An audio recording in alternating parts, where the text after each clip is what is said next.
She gave them 35 loyal years, and they replaced her overnight. But when the firm collapsed into chaos and no one knew how to fix it, they had only one name left to call. What happened next wasn't just unexpected, it was unforgettable. This isn't just a story of return. It's a lesson in never underestimating the quiet ones. If you're new to the channel, make sure to subscribe, like the video, and tell us in the comments where you're watching from. Now, let's jump into the story. Nora Bailey had worked at Hanwell and Bloom Accounting for 35 years. She wasn't just an employee. She was the structure behind the structure, the quiet rhythm behind the day-to-day operations. If a client needed a document from 10 years ago, Nora could find it without blinking. If the copier jammed 5 minutes before a meeting, it was Nora who fixed it. And if someone forgot a birthday, she remembered. Her desk, made of sturdy walnut wood, sat just beneath the office's front window. Same spot, same seat, every day since 1988. A soft ticking clock hung above her shelf, surrounded by faded photos of office Christmas parties and retirement send-offs. For others, never for her. Until now. It was a gray Wednesday when Jillian Price called her into the conference room. Jillian was young, sharp, and determined to bring change. She had joined the firm just a year ago and already acted like she owned it. Everything she did was fast. Her walk, her speech, her judgments. Nora stepped into the room calmly. Jillian stood there holding a tablet like it was a shield. Beside her was Greg Langley, the HR representative, shifting awkwardly in his seat. Jillian smiled, but it was the kind of smile that didn't reach the eyes. "Nora," she began. "First, let me say how much we appreciate everything you've done. You've been a pillar of this firm." Nora knew what was coming. She had seen enough people walk this path before her.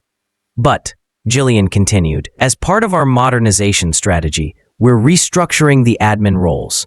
We need a more dynamic system, more tech-focused. We've decided to bring in someone who aligns with the new workflow." Greg nodded once, like it made everything better. Nora didn't blink. She didn't argue. She simply said, 35 years. Jillian hesitated. "You'll receive a generous exit package, and of course, we'd love to have you train the new assistant during your final week." Nora looked out the window. The trees were turning gold. Autumn had arrived. She smiled gently and replied, "Of course." The next morning, she arrived early, like always. She packed her things quietly. No tears, no complaints. A 24-year-old named Emma hovered nearby, pretending to be helpful, already asking where things were. She pointed to drawers, touched the desk, and said things like, "I'll probably go for a standing desk here." Nora handed over the keys to the archive room. Then, with one final glance at her calendar, filled with reminders for other people, she stepped out of the building. Outside, the wind brushed against her face. She stood there for a moment, not moving, not crying, just thinking. Then, with a small shake of her head, she whispered, "They'll regret this." Inside the office, Jillian stood with her team. She clapped her hands together. "Now we move forward," she said. Fresh energy, better systems, faster delivery. Nobody spoke against her. Nobody questioned what had just happened. They nodded, they smiled, but none of them noticed what had truly left the building. Nora wasn't just paper and paper clips. She was memory. She was order. She was the one who knew which client had dietary restrictions, which file was misnamed in 2009, and which audit folder had to be color-coded because of that one banker's vision problem. She had built quiet systems that no software could replace. And now, all of that walked out the door without a sound. As the doors closed behind her, Nora didn't look back, because she already knew something they didn't. The future wasn't always younger. Sometimes it was wiser, and sometimes the farewell wasn't really goodbye. Nora Bailey had not set an alarm in over 2 months. Mornings started with the sound of sparrows and the scent of fresh coffee. Her world had slowed, but not in a way that made her restless. Instead, it felt earned, peaceful, deliberate. Her small home just outside the city was filled with soft light, warm furniture, and quiet routines. A crossword puzzle waited beside her mug. Her slippers had molded to the shape of her feet. Retirement, at least for now, suited her. She spent her days walking through the park, baking lemon scones, and calling her sister in the afternoons. For 35 years, every hour had been scheduled down to the minute. Now, time moved like water. But even still, there were moments when her mind wandered back to Hanwell and Bloom. She'd pass someone in a blazer and wonder if they'd replaced the lobby carpet yet, or if the new assistant ever figured out the office filing system she had spent years building. Those thoughts didn't bother her. They simply reminded her of all the knowledge she had carried, quietly and thoroughly, for decades, until one Thursday morning, her peace broke.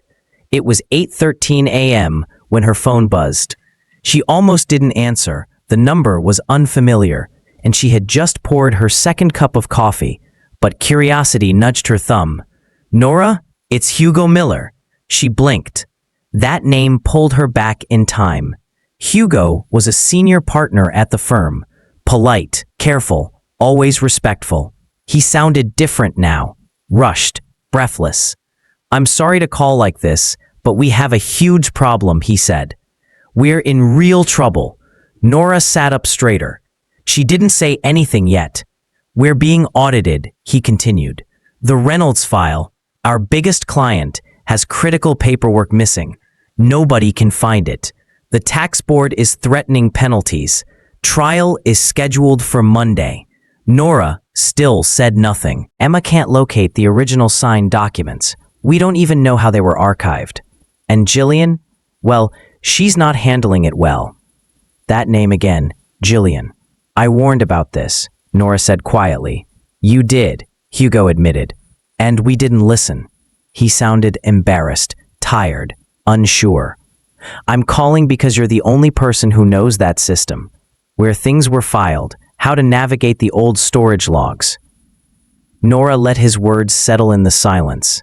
Outside, a breeze rustled the leaves on the patio.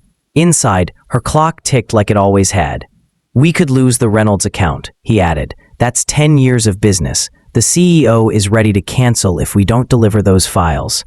Nora stood and walked to the window. "And you need my help," she said. "Yes," Hugo replied. "We do, desperately." She turned from the window. The idea of returning hadn't crossed her mind before, not until now. She had moved on, but it seemed the firm had not. "What is Jillian saying about all this?" she asked. Hugo hesitated. "She's not saying much anymore. She's overwhelmed. We all are." Nora took a slow breath. She wasn't angry. Not anymore. But she wasn't eager to rush in either.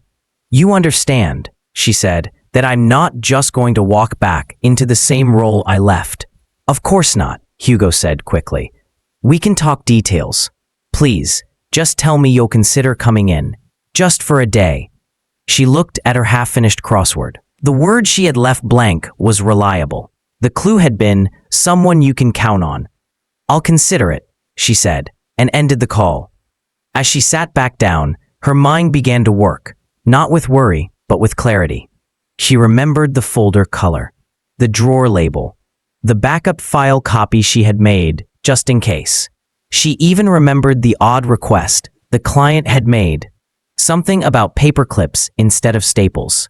That detail was still tucked in her memory, untouched. They needed her. They needed what only she knew. But this time, she would return on her terms, because peace was beautiful. But sometimes, a little panic reminded people what they had lost. The next day, just before noon, the double glass doors of Hanwell and Bloom swung open. Heads turned. Conversations stopped. It wasn't the return that surprised everyone. It was how she returned. Nora Bailey walked in wearing a crisp maroon blazer, black slacks, and suits, and low-heeled shoes that clicked with purpose. Her hair was tied neatly, her glasses new, and her posture told a different story than it had 2 months ago. She carried no bitterness, Just a leather briefcase and quiet confidence. She didn't go to reception. She didn't need to. She walked straight to the elevator, nodding politely to a few stunned faces along the way. Her name had already made the rounds that morning. Whispers in the hallway had started before the sun was even up. She's back. They had to call her in. What happened to the new system? Upstairs, Hugo Miller greeted her at the entrance to the executive floor. "Thank you for coming, Nora," he said with a mix of relief and respect. He looked like a man who had barely slept. "I'm not here as an employee," she said clearly. "This time, I'm a consultant. My own office. Direct access to the archive room. And no communication with Gillian Price unless absolutely necessary." Hugo nodded quickly. "Agreed. Everything's been arranged." He led her down the hall, past glass offices, past junior staff who avoided eye contact, past Gillian's office where the blinds were now drawn.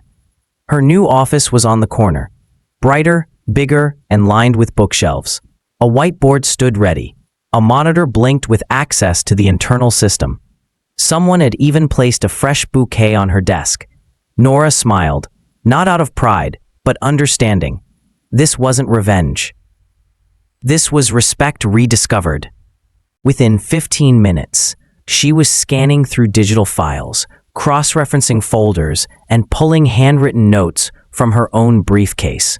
Her mind moved fast, but her movements were calm, efficient, exact.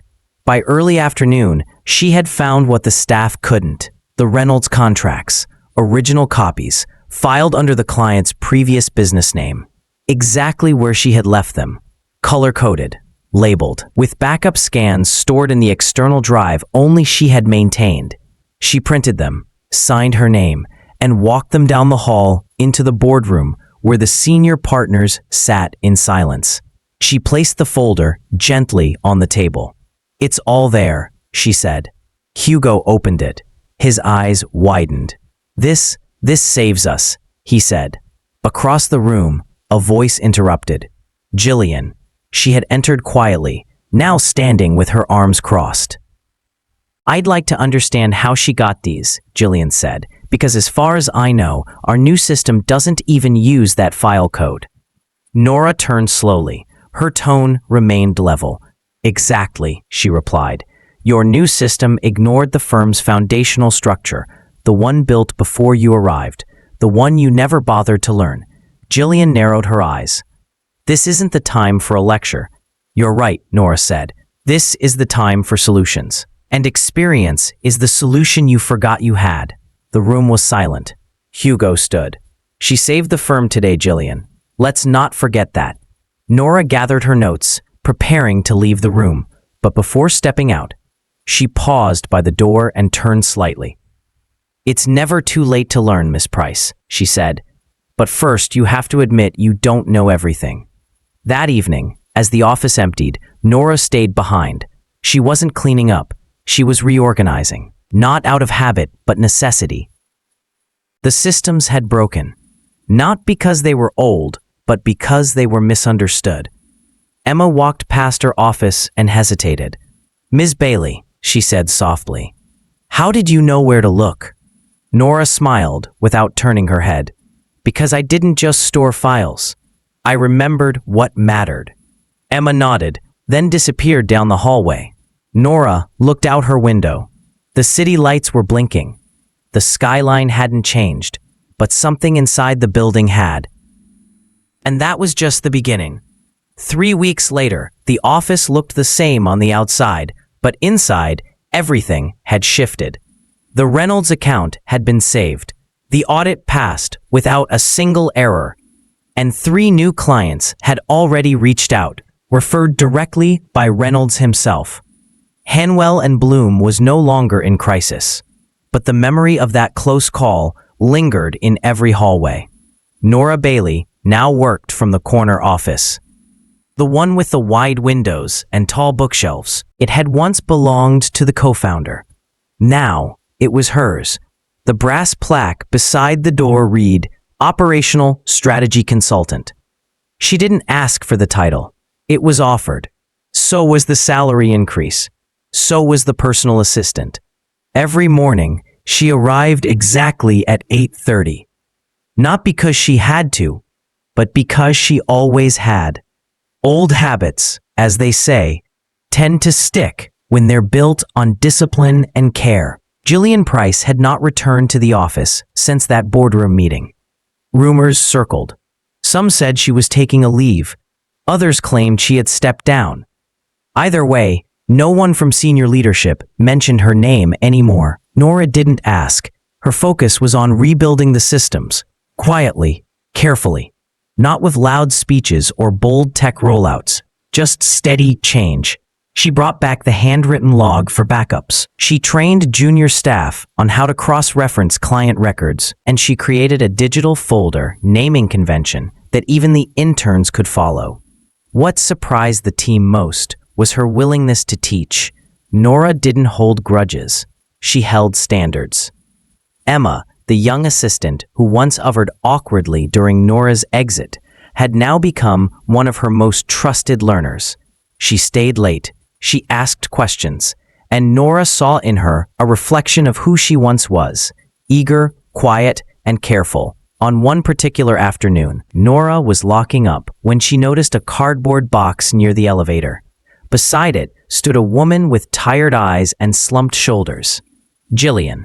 Her once perfect heels were now scuffed. Her tablet was tucked under one arm, and her jacket looked wrinkled. She didn't notice Nora at first. "Forgot the Perkins file," came a voice from her earpiece. She sighed and rubbed her forehead. Nora approached, slow and steady. "Tough day?" she asked. Jillian turned. Her expression froze, then softened. "You could say." Nora nodded, then glanced at the box. A wilted desk plant poked out of the top. "I've seen that look before," she said. "It usually comes after forgetting where the real power lives." "And where's that?" Jillian asked, half curious, half guarded. Nora tilted her head. "In the details. In the people who know how things work, not just how they look on paper." They stood in silence for a moment. "You were right," Jillian said quietly. "I didn't take time to learn the foundation." Nora didn't gloat. She didn't raise her voice. She simply said, "Leadership isn't about speed. It's about trust, and trust takes time." The elevator dinged. The doors opened. Jillian stepped inside, holding her box. "Good luck," Nora said as the doors began to close. Jillian looked up. "You too." Nora watched the doors slide shut, then turned and walked back toward her office.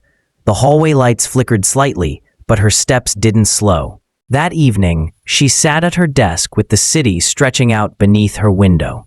Papers were neatly stacked. The phone didn't ring. The building was quiet. She picked up her pen and began drafting a guide, a simple manual for future assistants. Not because she was asked to, but because she knew someone, someday, would need it. Her story wasn't about revenge. It was about return. It was about showing that value doesn't vanish with age. It grows, it deepens, and in time, the world remembers. Before locking up, she looked around her office once more. Nora Bailey had never chased titles. She had chased excellence. And now, the firm was catching up to her. This wasn't a comeback. It was a correction. A new beginning for the wise. Sometimes, the ones they cast aside are the very ones they can't survive without. Remember, wisdom doesn't fade. It just waits for its moment. Thanks for watching.